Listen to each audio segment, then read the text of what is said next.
C'est dans le cadre de la planification du jour que M. Blaise Goum et son équipe étaient sortis pour les opérations de patrouille d'urne, au même titre que ses deux collègues chefs d'équipe, tout en restant à l'arrière-plan de la manifestation, en vue d'empêcher l'infiltration des grands bandits, des loupards, par exemple.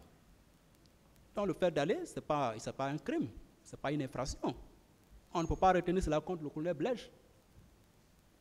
Monsieur le Président, honorables assesseurs, mon client, en l'occurrence le colonel Blaise Goum, n'est pas un agent pénal. Non, Blaise n'est pas un agent pénal. Il n'est nullement responsable des faits poursuivis par le ministère public. De par son intégrité, sa loyauté, ses compétences, ses expériences professionnelles, son éducation et sa probité morale, le colonel Blaise Goum est plutôt une fierté et un honneur pour l'armée guinéenne, notamment la gendarmerie nationale. Nous y reviendrons. Donc, les faits poursuivis ne sont pas imputables au colonel Blaise, qui clame son innocence et sollicite son acquittement pur et simple. Il est plutôt victime d'une dénonciation calomnieuse de la part des sieurs Mamadi Soumaoro et Issou Touré dit Zoli, dont les prétendues dépositions ne sont établies sur aucun élément de preuve. Il est également victime d'une poursuite ciblée, injuste, sélective et discriminatoire de la part du ministère public, qui est totalement passé à côté de la plaque en poursuivant de simples innocents. Blaise est innocent. Nous dénonçons vivement cette poursuite ciblée, sélective et discriminatoire.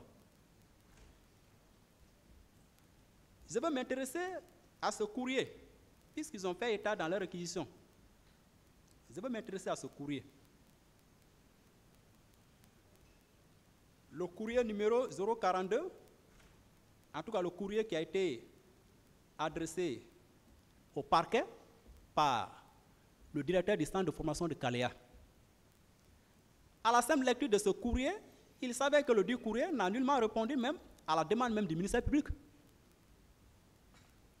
La demande du ministère public était relative à quoi?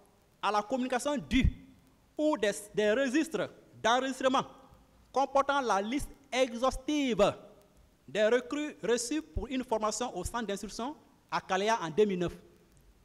La liste du personnel d'encadrement administratif des formateurs guinéens et expatriés ayant assuré la dite formation durant la même période.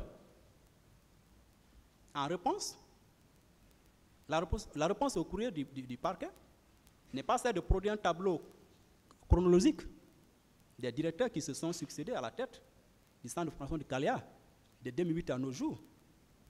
Elle est plutôt celle de communiquer une liste exhaustive, puisque on s'attache, on s'accroche,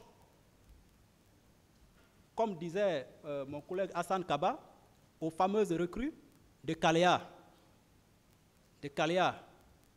Donc même le nommé Soumaoro a été incapable de citer une seule de ces recrues qui serait partie au stade, qui aurait en tout cas séjourné au camp avant d'aller au stade. Il invente un nom imaginaire, il dit Moriba. Moriba, c'est vague. Que Moriba est revenu blessé. Moriba, c'est vague. C'est très vague. Donc, la réponse était plutôt de communiquer une liste exhaustive des recrues du CNDD qui ont reçu une formation dans le dit centre en 2009 et celle de produire aussi la liste de leurs encadreurs et formateurs guinéens et étrangers expatriés. Là, on pouvait savoir si Blaise a son nom là-bas, comme formateur guinéen, formateur national. Le parquet doit surtout produire, au présent débat, la liste des recrues de 2009. Le parquet doit le produire. Le parquet n'a pas pu le produire, parce que ça n'existe pas. Parce qu'ils disent, les témoins sont venus dire des contre-vérités. Monsieur le Président, sur la non-imputabilité des faits poursuivis au colonel Blaise, L'infraction, par définition, c'est toute action ou omission prévue et punie par la loi pénale, qui est imputable à son auteur et qui ne se justifie pas par l'exercice d'un droit ou l'accomplissement d'un devoir. En s'inspirant de cette définition, M. le Président, à la fois légale et doctrinale, il y a lieu de constater que le ministère public n'a pas démontré l'action ou l'omission qui serait imputable au colonel Blaise Goum. Quelle est l'action ou l'omission qui serait imputable au colonel Blaise Goum parmi les chefs d'accusation? Quelle est l'action ou l'omission que le ministère public a démontré ici? Rien. L'imputabilité est une notion juridique qui exprime la possibilité d'attribuer la responsabilité d'un fait à une personne. Donc, quelle que soit l'infraction commise, l'imputabilité constitue une condition nécessaire à la mise en œuvre de la responsabilité pénale, qui est personnelle. Autrement dit, l'imputabilité est le lien de rattachement d'une infraction à son auteur. Est-ce que le ministère public a fait cette démonstration? Rien de tout cela. Le ministère public n'a nullement démontré l'imputabilité des faits poursuivis au colonel Blaise. Monsieur le Président, honorables assesseurs, le colonel Blaise n'est pas un criminel ni un délinquant. Il a plutôt été un officier de police judiciaire exemplaire, discipliné et félicité par ses supérieurs hiérarchiques. C'est pourquoi il a été finalement nommé comme procureur militaire à l'issue d'une formation qu'il a brillamment validée en la matière. La réclusion criminelle à perpétuité, pourquoi? Pour quel crime? Pour quel crime? On va vous demander de rentrer en condamnation du colonel Blaise à perpétuité. Pour quel crime? Quelle démonstration juridique? Quelle preuve? Quelle pièce à conviction? Quels sont les témoins crédibles? Ou bien quels sont les témoignages crédibles et sincères qui ont été faits ici, de nature à établir la responsabilité pénale du colonel Blaise?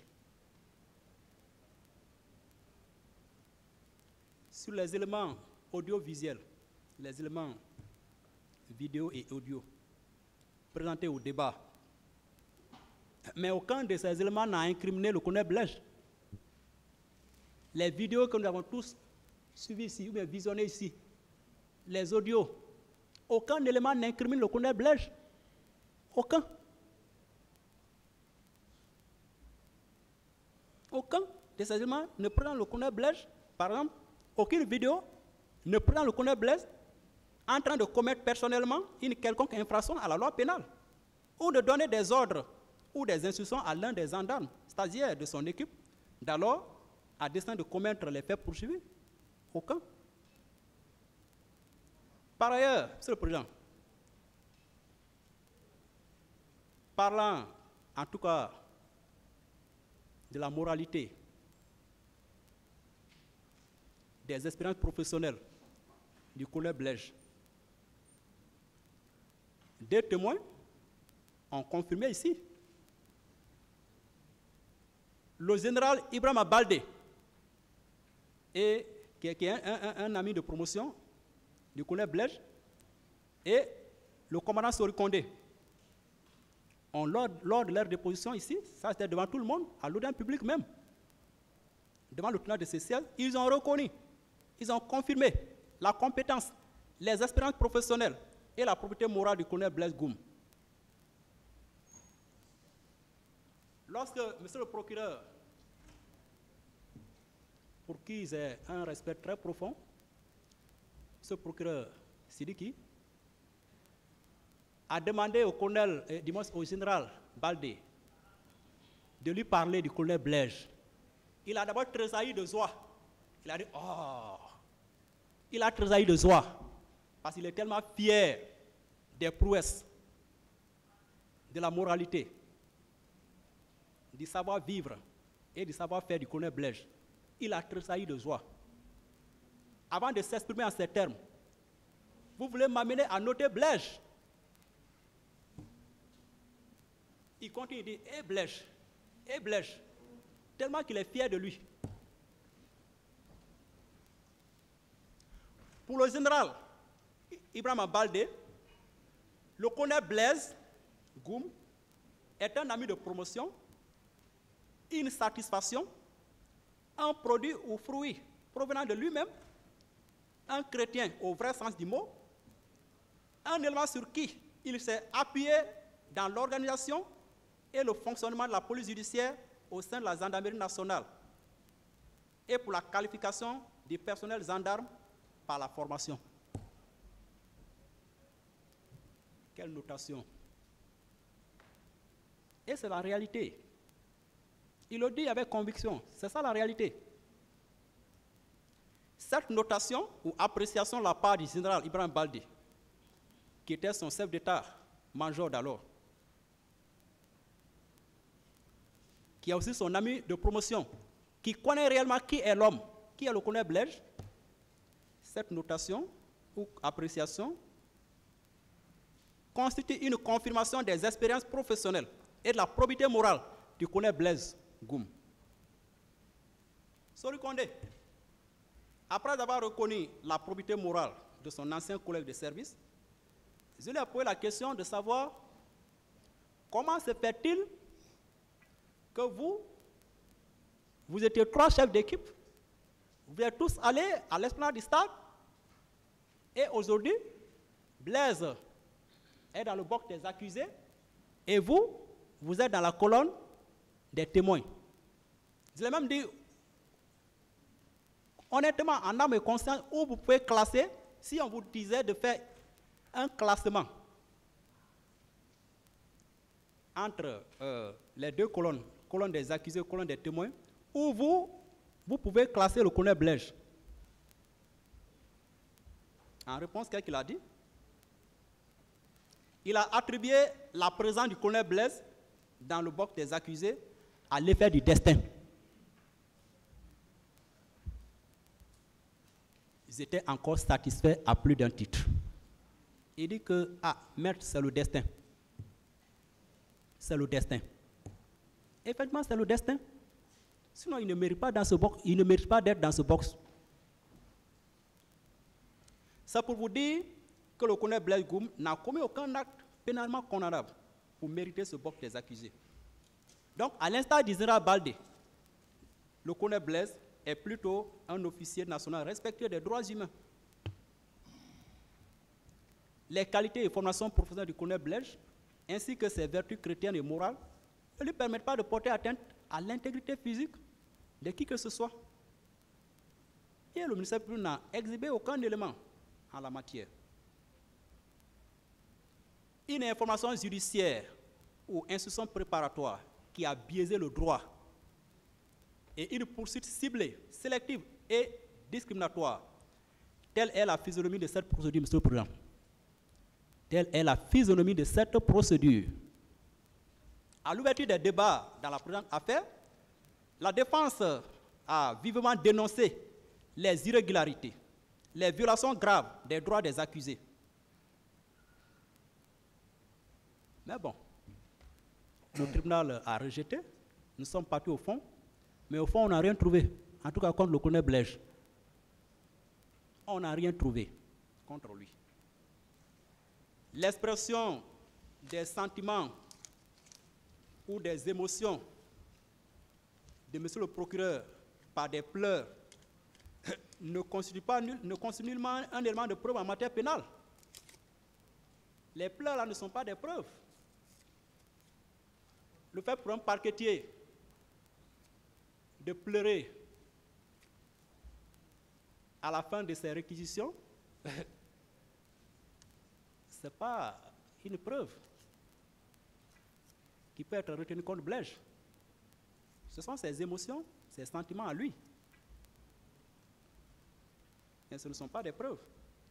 En lieu et place de ces larmes, monsieur le procureur devait plutôt user de tous les moyens légaux, je dis bien de tous les moyens légaux, tendant à l'identification et à l'interpellation du présumé auteur de ce viol, de cet acte ignoble et abominable, pour le soumettre à la rigueur de la loi pénale. C'est ce qu'il fallait. C'est ce qu'il fallait démontrer, monsieur le procureur, et non des larmes. C'est ce qu'il fallait faire, monsieur le procureur, pour rendre la justice à la victime, que vous avez surnommé, ce n'est pas Eka ou bien Oka. C'est ce qu'il fallait.